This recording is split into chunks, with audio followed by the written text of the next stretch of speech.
Good morning, good evening, good afternoon, whatever it is, wherever you are. My name is Andrew Grosset and welcome to another edition of Rise and Grind. Today's conversation has been sparked by a chance meeting really with a young man in a bar a little while ago. Recognised me off of Instagram and so forth. When and he follows the program, so I hope you're watching. And you know, he began to tell me his story. And as he was going through his story, I began to feel this overwhelming sense of dissatisfaction. I think it's the most accurate word I can use. But it wasn't dissatisfaction with anybody around him. It was dissatisfaction with himself.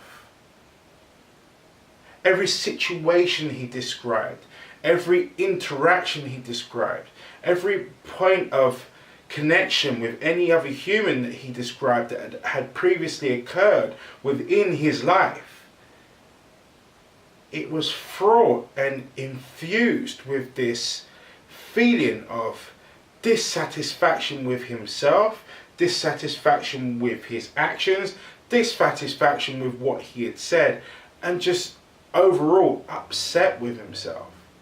And this young man was sat in front of me, and even in his description of what had happened, even in his recollection of how it had gone, he was still, you could see it over his face. The worry lines of concern that were sprawling themselves across his forehead like some sort of tangled spider's web were really disturbing to watch. And it wasn't until after he had gone through his recollection of things and sort of looked me in the eye with a plea of help me,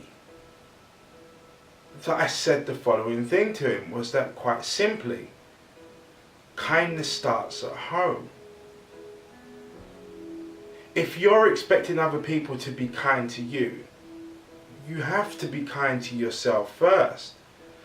And let me elaborate by what I mean by kind. I don't mean running away from the responsibility of something.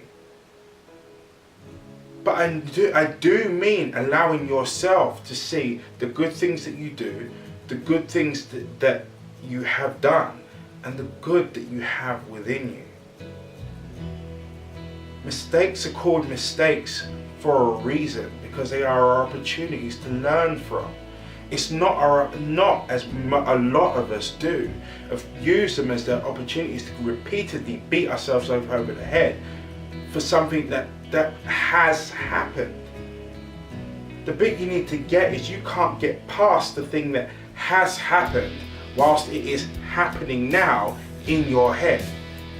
If you are reliving the emotions attached to something that has happened in your head, then trust me, you are still reliving, you're living the effects of that in your present, and therefore extending that period of pain, dragging that thing that went on back in the past where it actually belongs into your future, and nobody wins. Kindness starts at home. You need to take a look at yourself and see the value that you are. And I say the value that you are, and I'm not talking about your actions here. We're not talking about your thought processes. I'm talking about you. The value that you, as a person, you yourself, are. You are of value, not just to the people that are around you or by the things that you can do. You are of value just by being you. And the only way you're going to allow anybody else to really see it and believe it is if you see it and believe it yourself. Is if you take that on board and go, you know what, I get it. Martyrdom solved nothing and saved no one.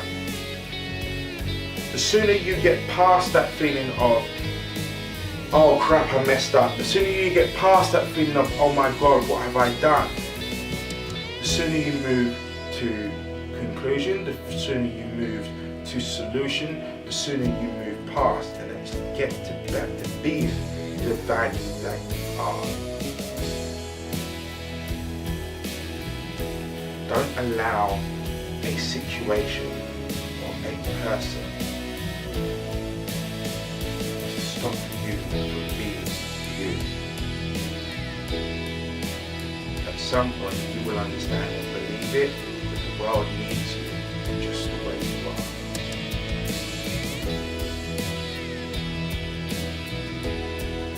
That's me out for another week. Thank you very much for the comments, the likes, the shares, and for subscribing to the channel. We will be back as usual next week, Monday. But in the meantime, as always, stay strong and stay